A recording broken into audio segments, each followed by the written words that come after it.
Saudações, meus caros amigos e convivas! Sejam muito bem-vindos ao canal Astrologia, um espaço para estudarmos juntos e elaborarmos juntos o conhecimento da astrologia. Vou apresentar para vocês Astrologia, Psicologia e os 4 Elementos, de Stephen Arroyo. Antes, eu gostaria de lembrar a vocês que livros esotéricos, eles procuram, eles buscam o aprofundamento do conhecimento. E nada melhor do que nós iniciarmos pelos agradecimentos. Eu vou ler os agradecimentos e vou ler também o prólogo, porque são 2 partes desse livro de fundamental importância para que a gente possa compreender o contexto no qual essa obra foi escrita por Stephen Arroyo.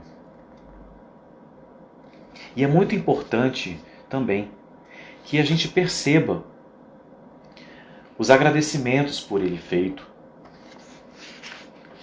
e a homenagem que ele presta a Danny Rudhyar, que é um astrólogo também de grande peso dentro da psicologia moderna. E aí, nós poderemos então passar à primeira parte, que é a astrologia e a psicologia. Pois é, deve ser para alguns difícil de compreender, mas para aqueles que buscam o esoterismo, eu tenho uma certa percepção de que tempo e paciência é algo que pode mudar muita coisa. Página 5, agradecimentos. Parte do material incorporado neste livro foi impresso na forma de artigos na revista Delos Horoscope, nas revistas de astrologia da Biblioteca Popular, tais como Zodiac and Aquarian Astrology e no jornal Astrology Now, em Llewellyn. Portanto, agradecemos aos editores que permitiram sua reprodução nesta apresentação totalmente revista e ampliada.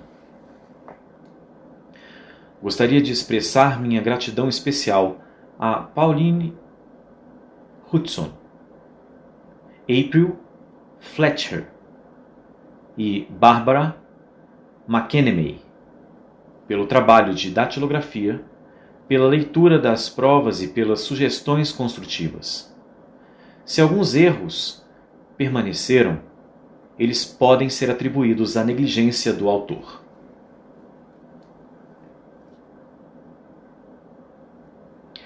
Também estou em débito com Betty Spry por permitir o uso de sua bela colagem vista na capa do livro.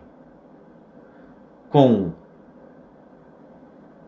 Pátia ou Pássia Raineal, ou então Rineal, eu não sei a origem desse nome. Peço desculpas. Se alguém souber, me auxilie e escreva nos comentários como seria a pronúncia dessa palavra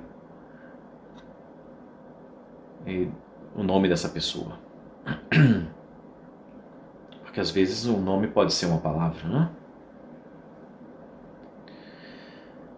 Por seus talentos artísticos e com Kathleen Arroyo, por sua infindável ajuda e paciência no planejamento e na diagramação.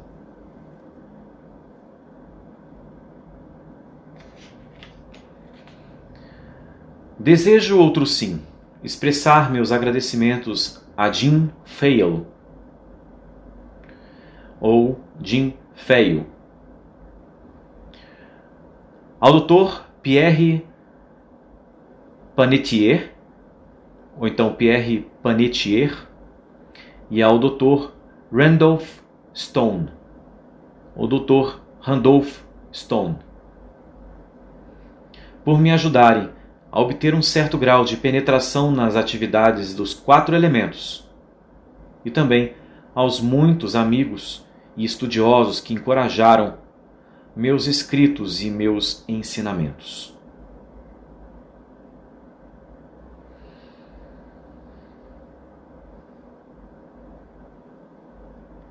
Penso aqui que esses agradecimentos, são deveras importantes para a concepção do conceito de Stephen Arroyo, que estava por trás dos 4 elementos, porque aqui ele cita em agradecimentos por me ajudarem a obter um certo grau de penetração nas atividades dos 4 elementos.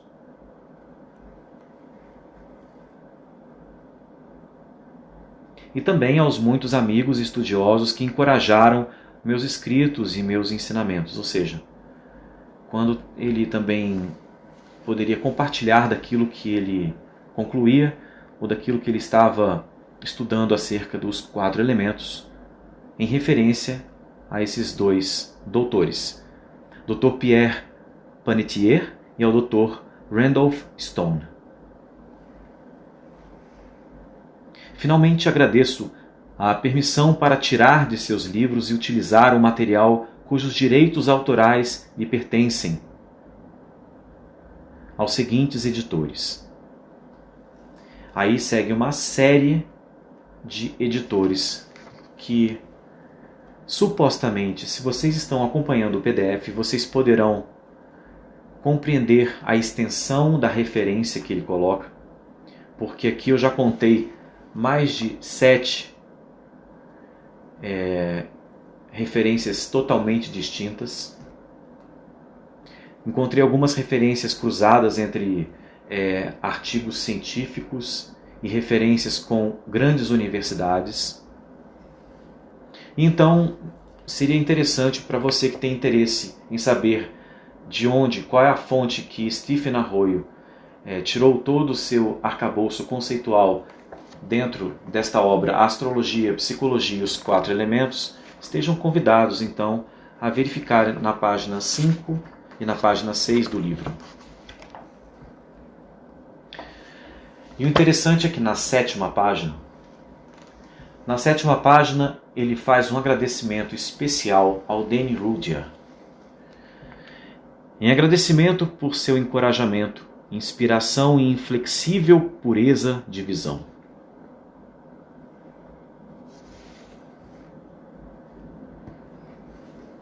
Aqui termina o agradecimento do livro. Na página seguinte, 2 citações importantes que estão abrindo as alas para o conhecimento. A astrologia merece o reconhecimento da psicologia sem restrições, porque a astrologia representa a soma de todo o conhecimento psicológico da antiguidade.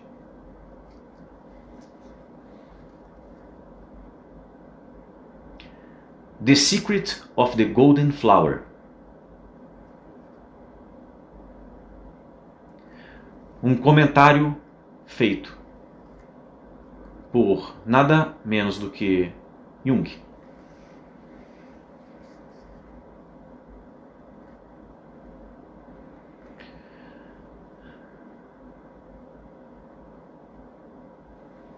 Esta citação vem em primeiro lugar e ela tem uma ordem, ela tem um porquê.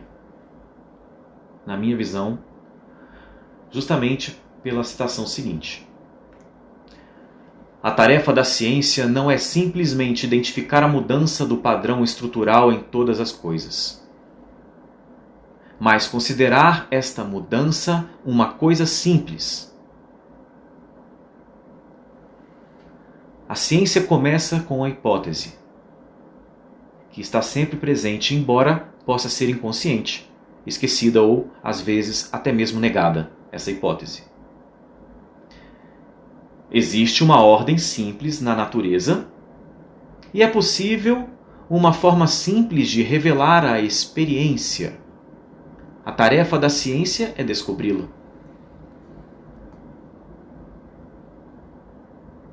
Aqui também citação em uma obra que se chama Accent on Form, escrita por White, nada mais, nada menos do que White. Enfim, então, se até agora, nós que estamos lendo essa obra, conhecermos a premissa que ele está trazendo nesse preâmbulo, nesse prólogo, nós então poderemos dar início à leitura do prólogo. Então é mister o conhecimento, é mister que se tenha conhecimento em Jung, em White, né? Nós tenhamos conhecimento acerca de Dan Rudia e tenhamos também conhecimento nas referências dos seus agradecimentos, porque é justamente nessa questão que Stephen Arroyo nos quer apresentar esta obra. Em um contexto científico, em um contexto dentro de uma organização que compreenda aquilo que ele está disposto a expressar, por sua forma e conteúdo. Ou seja, existe um rigor da linguagem, né, do tempo moderno, que se chama tese, dissertação, ou algum trabalho científico que defenda algum título. Tese no caso de doutorado, ok? E dissertação no mestrado. E aqui ele cita doutores que, em tese, têm uma premissa reconhecida pela academia.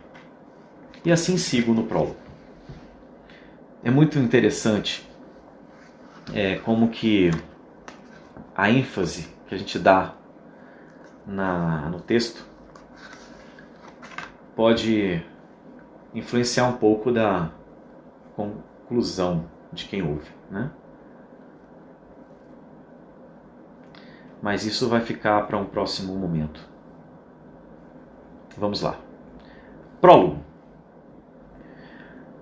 Um novo tipo de astrologia está nascendo nesta época.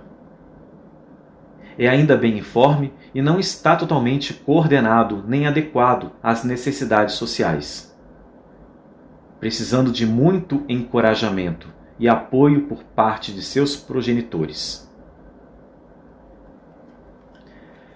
Assim como um bebê cai muitas vezes quando está aprendendo a andar, este novo conceito astrológico está tendo seus altos e baixos e, ocasionalmente, cai de cara no chão.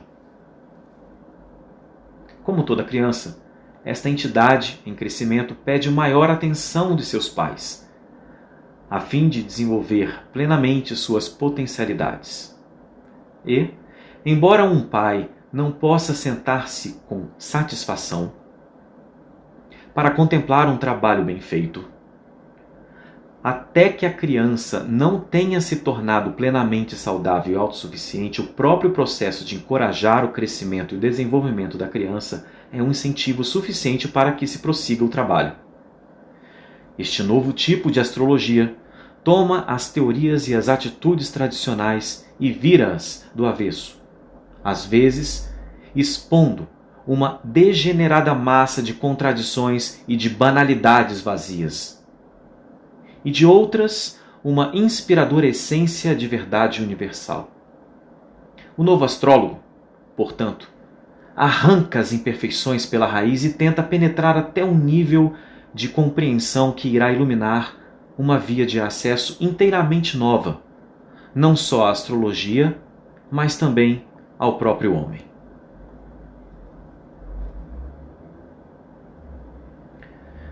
As incursões no campo da psicologia feitas na primeira metade deste século, somente agora começam a ser assimiladas pela consciência da massa. Embora tivessem começado a influenciar a astrologia muito antes, na década de 30. Contudo, só recentemente o processo de assimilação ganhou impulso bastante para fazer com que grande número de astrólogos e de estudantes de astrologia sintam a necessidade de reestruturar e de dar um novo rumo às tradições astrológicas e ao próprio propósito da astrologia. Esse processo de reestruturação começou em 1936, com The Astrology of Personality, de Dane Rudhyar, e desde então, aos poucos, vem ganhando velocidade e popularidade. O desenvolvimento deste novo tipo de astrologia tem tido moroso principalmente porque leva muitos anos para mudar a consciência popular e para os astrólogos superarem a velha estrutura que aprenderam quando começaram a estudar astrologia. Contudo, a consciência dos tempos mudou e os astrólogos estão lentamente percebendo que a maioria dos métodos de interpretação e de prática apropriados para as pessoas que viveram na década de 20 são irrelevantes para as pessoas que estão crescendo e vivendo nos dias de hoje. Bem, até aqui compreendo claramente que Arroyo busca a consciência da atualização da forma da literalidade. Como que é a expressão literal, como que está acontecendo a transformação da aquisição do conhecimento. Nesse sentido é que eu enxergo as questões que estão por trás dessas levantadas em Arroyo, aqui, neste parágrafo.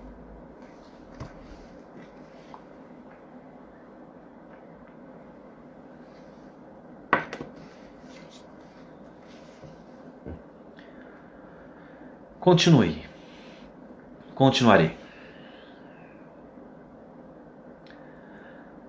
As particularidades em que esta astrologia difere dos métodos mais antigos são explicadas com detalhes nesse livro. Mas gostaria de realçar um ponto. Na maioria das formas tradicionais da prática astrológica, nas quais o astrólogo servia essencialmente como um adivinhador, presumia-se que o mapa natal revelasse as circunstâncias que a pessoa iria encontrar na vida e quais eram, no mundo exterior, previsíveis e geralmente inalteráveis. Contudo, é óbvio que a prognosticabilidade de qualquer coisa varia de acordo com o seu nível de complexidade.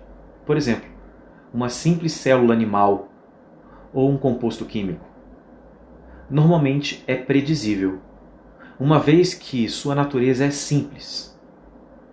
Há poucas variáveis e ela não tem consciência ou capacidade para formas de reação alternativas.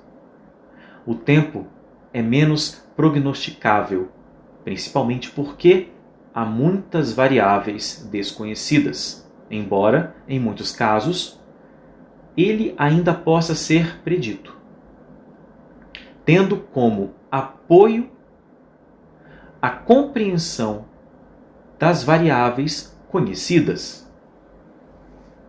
O ser humano é menos predizível porque possui raciocínio, vontade, independência e, consequentemente, é capaz de um número ilimitado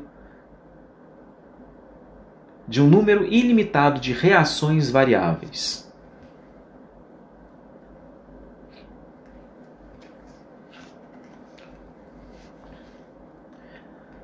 À medida que vai adquirindo mais consciência, ele se torna ainda menos predizível, o homem. Portanto, uma pessoa altamente consciente precisará apenas de uma sugestão.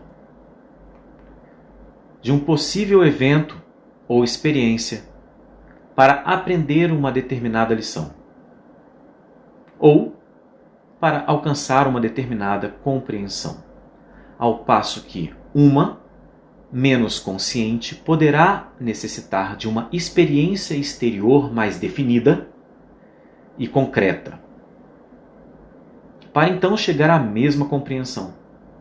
Parece-me que o indivíduo é predizível justamente em proporção à sua falta de percepção consciente.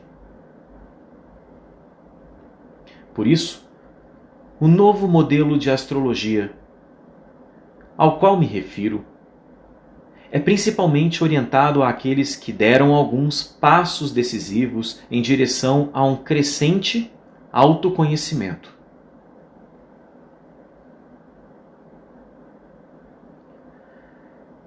É verdade que uma pessoa nasce com um determinado mapa astral, com um certo padrão de karma, ou de tendências emocionais, mentais e também físicas. É verdade também que as circunstâncias que a pessoa irá enfrentar serão, em grande parte, programadas por aquilo que ela vai expressar. Em outras palavras, você recebe de volta aquilo que põe para fora. Todas as coisas voltam para a sua fonte. Se alguém expressa impaciência ou orgulho, por exemplo, esta pessoa automaticamente fará surgir reações semelhantes nos outros. É inútil culpar o nosso mapa natal pelos infortúnios que criamos. A ênfase no uso moderno e construtivo da astrologia deverá estar no trabalho em conjunto com a energia natal, na modificação ou transmutação da afinação dessa energia, para que as suas expressões mais positivas possam ser manifestadas. Enfim, neste livro, tentei dar ênfase a uma compreensão mais profunda dos fatores astrológicos básicos e a uma avaliação mais penetrante do propósito de todas as técnicas astrológicas.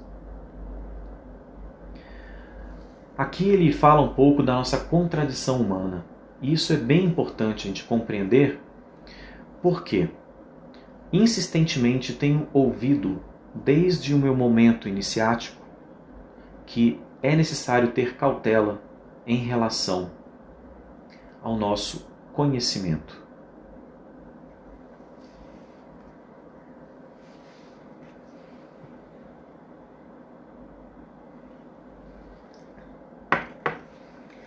E a contradição humana, ela é uma ferramenta muito, muito rica e importante e valiosa para ser observada. Quando observamos as contradições, nós conseguimos encontrar um meio do caminho. Como Aristóteles dizia, a virtude está no meio. Então talvez ele, em sua academia, tenha ensinado aos seus discípulos naquela ocasião de como o mundo natural ele altera o indivíduo.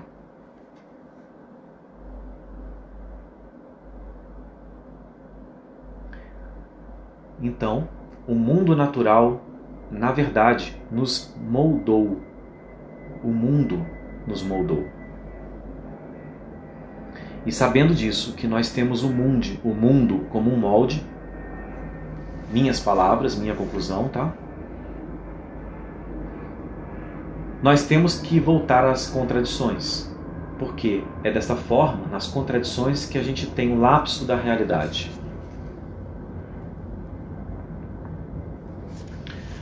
Vou prosseguir com a leitura da página 13. Este livro está escrito em duas partes distintas. Os primeiros 6 capítulos da parte 1 foram originalmente incluídas numa tese de mestrado para que um diploma de artes classe de psicologia na California State University, em Sacramento. E a tese original, antes de uma edição mais ampliada, recebeu o Prêmio de Astrologia em 1973, conferido pela British Astrological Association, por ter sido a contribuição mais valiosa para a astrologia. Isso durante aquele ano. Ao escrever tal parte, minha intenção principal foi a de esclarecer as várias maneiras de abordar a astrologia e revelar a sua utilidade prática, especialmente por processos diretamente relacionados com o campo da psicologia. Embora tenha sido escrita principalmente para aqueles que não têm qualquer familiaridade com o ponto de vista astrológico, ela também pode ser útil aos estudiosos ou praticantes da astrologia. Ela não só contribui para um entendimento mais profundo e para uma síntese dos postulados astrológicos, como também é útil a ajuda a responder às intermináveis perguntas do grande público interessado e às críticas prejudiciais dos desinformados.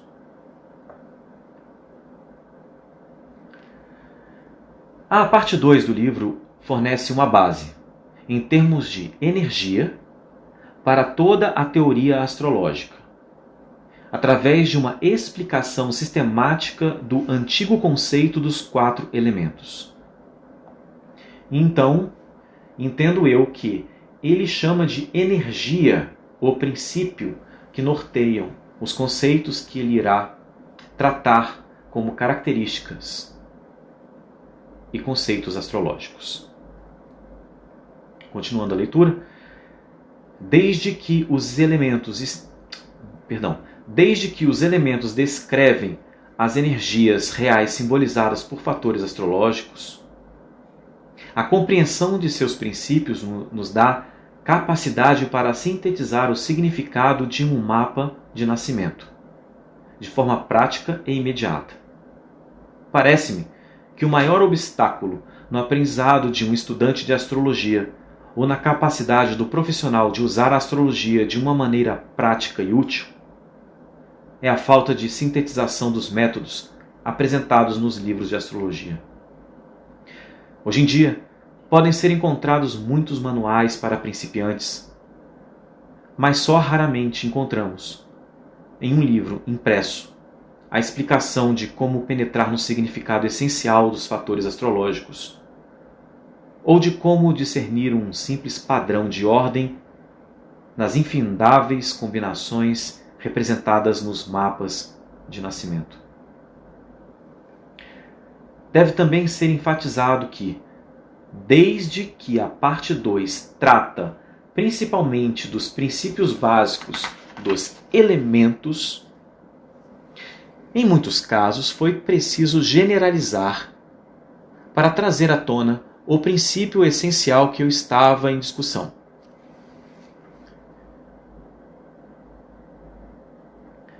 Contudo, é bom prevenir aos leitores para não se identificarem apenas com o elemento do signo solar, ou, na verdade, com qualquer um outro fator do seu mapa.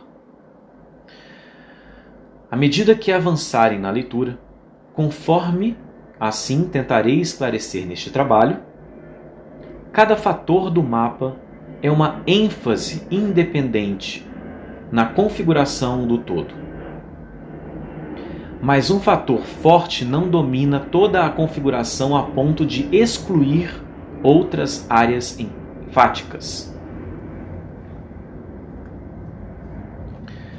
É preciso lembrar que, embora o termo energia possa parecer um tanto nebuloso para alguns leitores, nossa linguagem simplesmente não oferece palavras mais precisas. Afinal, a energia da luz, se considerada como uma oitava, é apenas uma dentre as 75 oitavas existentes nas escalas de frequência do espectro eletromagnético conhecido. Tentar descrever energias transcendentes usando nossa linguagem limitada foi uma tarefa difícil e desafiante. Espero que o leitor desculpe qualquer fracasso na comunicação dos significados bastante sutis envolvidos.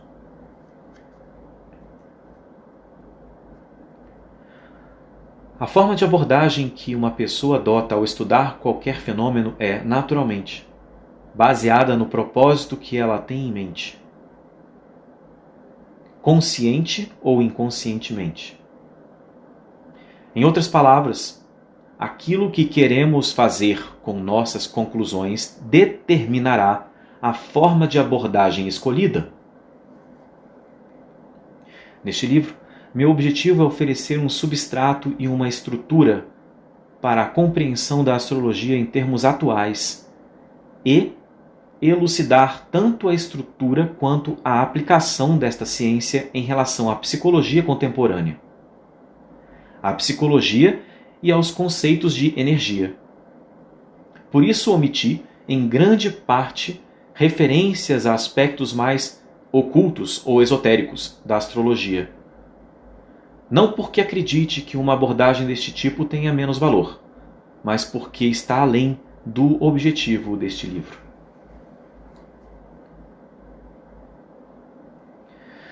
Para que ideias novas prosperem, temos que nos libertar das pressuposições sabidas, a fim de que um sentimento de surpresa possa iluminar nossa percepção.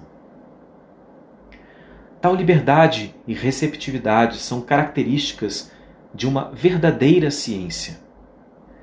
É preciso limpar o terreno dos preconceitos intelectuais e emocionais para que se possa conquistar essa liberdade. E foi por essa razão que aqui dediquei tantas páginas a uma crítica sistemática dos métodos científicos e psicológicos atuais. Hoje em dia, muita gente está procurando avançar e alcançar uma visão de vida mais simples, mais abrangente, do que aquela que se pode encontrar nas disciplinas superespecializadas, comumente ensinadas nas faculdades e universidades tradicionais. Há uma crescente necessidade de colaboração total e satisfatória com os ciclos de vida. E a astrologia pode proporcionar exatamente isso. Conforme escreveu o filósofo L. White, o princípio estético e científico mais profundo reside numa tendência para a simplicidade, a ordem, a elegância, a forma. A astrologia revela o plano global de simplicidade, ordem, elegância e forma que opera no universo interno e, em particular, em cada indivíduo. No campo da psicologia, há dúzias de teorias da personalidade que tentam descobrir e definir alguma semelhança de ordem no caráter e no estilo de vida do homem. Cada teoria da personalidade pressupõe que existe uma coisa tal como natureza humana, com que o recém-nascido vem ao mundo principalmente na forma de predisposições gerais e de potencialidades, menor do que na forma de características específicas. O problema com as teorias da personalidade comumente usadas na psicologia atual é que elas têm uma tendência inerente de se inclinar para o tipo de pessoa que divide certas características com o inventor da teoria. Em outras palavras, desde que o teórico pressupõe que, no fundo, todo o mundo é igual a ele, e desde que ele não tem uma estrutura cósmica que possa capacitá-lo a alcançar uma perspectiva mais ampla sobre a espécie humana, na prática real, o uso de tais teorias limitadas, tendenciosas, tem efeitos profundamente destrutivos. Se, todavia, conforme se evidencia neste livro, a astrologia é uma linguagem que descreve as próprias energias que ativam o ser humano. Ela poderá muito bem ser o meio mais exato do que podemos dispor para descrever o que é realmente a natureza humana de cada indivíduo. Depois de usar extensivamente a astrologia durante os últimos 9 anos, certamente é isso que ela me parece ser. E, durante os últimos anos passados na minha clínica, pouco a pouco deixei que todas as outras teorias fossem ficando à margem. Não resta dúvida, para mim, que a astrologia é o meio mais exato e abrangente de compreender a personalidade, o comportamento, a mudança e o desenvolvimento do ser humano. Muitas vezes me perguntam, e me perguntaram por que a astrologia tem presenciado tal renovação da popularidade nos últimos anos. Penso que parte da resposta está no fato de que a cultura ocidental já não tem qualquer mitologia viável para sustentá-la. Em qualquer cultura, o mito sempre atua como uma força vitalizante, porque mostra o relacionamento dos homens com uma realidade maior, mais universal. As pessoas sempre tiveram necessidade de um modelo para servir de guia para suas vidas coletivas e para dar significado à sua experiência individual. Neste sentido, a astrologia contém toda uma estrutura mitológica. O professor Joseph Campbell escreve: o homem não pode se manter no universo sem acreditar em alguma arrumação da herança geral do mito. De fato, até mesmo a plenitude de sua vida pareceria estar em relação direta com a profundidade e o alcance, não do seu pensamento racional, mas da sua mitologia local. Campbell declara que o mito tem 3 funções essenciais: provocar um sentimento de temor respeitoso, originar uma cosmologia e iniciar o indivíduo nas realidades de sua própria psique. Conforme muitas pessoas estão descobrindo hoje em dia, o uso adequado da astrologia preenche todas as 3 funções.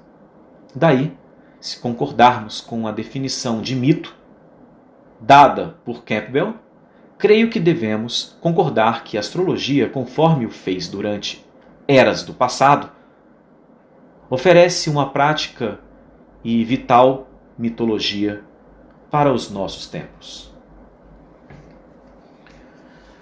Bem, meus caros, então aqui finda o momento em que antecede a obra de Arroio. Li esse prólogo aqui, me perdoem meus erros, e creio que, diante desse conhecimento que ele nos passou, vamos tentar refletir e meditar um pouco em suas palavras, porque, afinal de contas, a primeira parte do livro está por vir. E nessa primeira parte ele vai falar de astrologia e psicologia. Então, convido vocês a se inscreverem no canal, chamem seus amigos, convidem pessoas que vocês saibam que vão ouvir, que vão querer ler, que têm tempo para se dedicar ao conhecimento. E vamos então, nos comentários, escrever suas percepções acerca deste prólogo feito por Arroio. O que é que nós tiramos disso atualmente? E se formos escrever isso hoje, como é que nós escreveríamos? Quem é que nós iríamos agradecer? Quais obras nós temos como referência? Qual que é o nosso conteúdo interno? Então tudo isso está sendo muito abordado aqui, nessas questões filosóficas que Arroio traz antes de começar a sua obra. Então convido vocês a se inscreverem no canal e acessar o canal Astrologia e apoiar o projeto do Mago da Taberna. apoia.c/Mago da Taberna. E a astrologia será sempre o conhecimento que será tratado como um pano de fundo para os planos, os desígnios e a administração, tanto do personagem Mago da Taberna, quanto da minha vida pessoal. É aí onde tem o limiar entre o que é real e o que é o personagem. Então conheçam um pouco mais a astrologia e busquem que existem arquétipos que ele irá descrever em sua obra, que são muito interessantes, pois eles dividem os 12 signos em 4 quadrantes. Então nós vamos ter 4 elementos tratando isso. E ele vai explicar e vai construir psicologicamente e astrologicamente essa visão. E vai atribuir as causas inerentes a tal energia, ou seja, energia primordial, ou energia vital, ou que chamam de aquela força que nasce conosco. Isso é interessante porque a psicologia vem buscando essa resposta na década de 70 e na década de 80. E avança justamente em uma época em que o conhecimento tecnológico também avança. O conhecimento em novos saberes também é expresso nessa época, com o advento da televisão, da internet, da difusão da comunicação. Então sempre as primeiras coisas que se apresentam nesses planos de comunicação são coisas de princípios. Então qual que é o princípio? Qual que é o principal fundamento? Acabei de inventar uma câmera. Eu vou tirar foto de quê? Então é assim que os novos conhecimentos vão sendo passados, que os canais vão sendo popularizados e os meios de comunicação vão se estabelecendo. E é nesse propósito que eu tenho esses vídeos que farão uma leitura dinâmica desta obra, né? Eu me ative apenas à leitura física, porque julgo ser muito importante em todo livro que eu pego para ler isso. Depois, nos demais vídeos, eu irei fazer uma síntese daquilo que eu compreendi desta obra e gostaria que vocês lessem o PDF ou lessem o livro para que a gente possa elaborar e construir juntos uma percepção do que está escrito aqui, né? Então esta que é a minha grande proposta nesse canal. É nós elaborarmos juntos, estudarmos juntos o conhecimento da astrologia. Então, sendo assim, meus caros amigos e convivas, espero vocês no meu próximo vídeo.